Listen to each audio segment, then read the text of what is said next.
আসসালামু আলাইকুম প্রিয় এইচএসসি শিক্ষার্থী, তোমরা সবাই কেমন আছো? আজকে physics second paper final suggestion নিয়ে হাজির হয়ে গেলাম।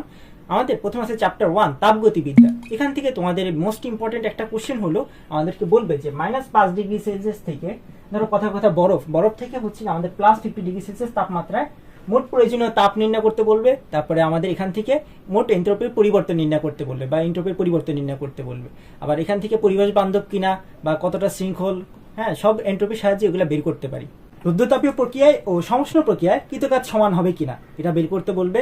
তারপরে আমাদের আরেকটা আসবে কার্নো ইঞ্জিন বা তাপ ইঞ্জিন। এখান থেকে হচ্ছে আমাদের কর্মদক্ষতা বের করতে বলবে। তারপরে এটার সাহায্যে আমাদের মোট কৃতকাজ কত হবে বা পূর্ণচক্রে এন্ট্রপি পরিবর্তন নির্ণয় করতে বলবে। অথবা আমাদেরকে বলবে যে এই ইঞ্জিনটাকে প্রত্যেকগামী ইঞ্জিনে পরিবর্তন করা সম্ভব কিনা বা অপ্রত্যয়গামী হবে কিনা এগুলো নির্ণয় করতে বলবে।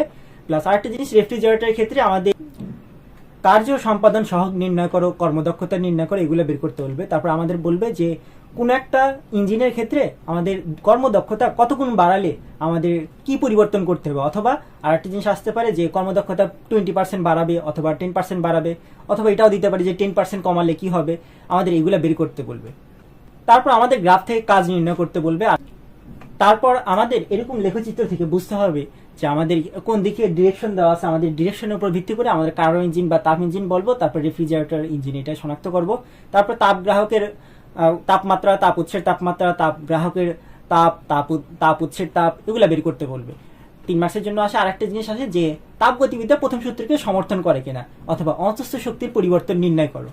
তাহলে এগুলো হলো ফার্স্ট চ্যাপ্টারে সৃজনশীলের জন্য সাজেশন। আর এমসিকিউর জন্য সাজেশন হলো তুমি সমষ্ণ প্রক্রিয়া, রুদ্ধতাপীয় প্রক্রিয়া, সমচাপ প্রক্রিয়া, এগুলোর জন্য তুমি গ্রাফগুলো একটু প্র্যাকটিস করো, প্লাস যে সূত্রগুলো ছিল এগুলো একটু বারবার এগুলোর সাহায্যে ছোট ছোট ম্যাথগুলো একটু সলভ করার চেষ্টা করো।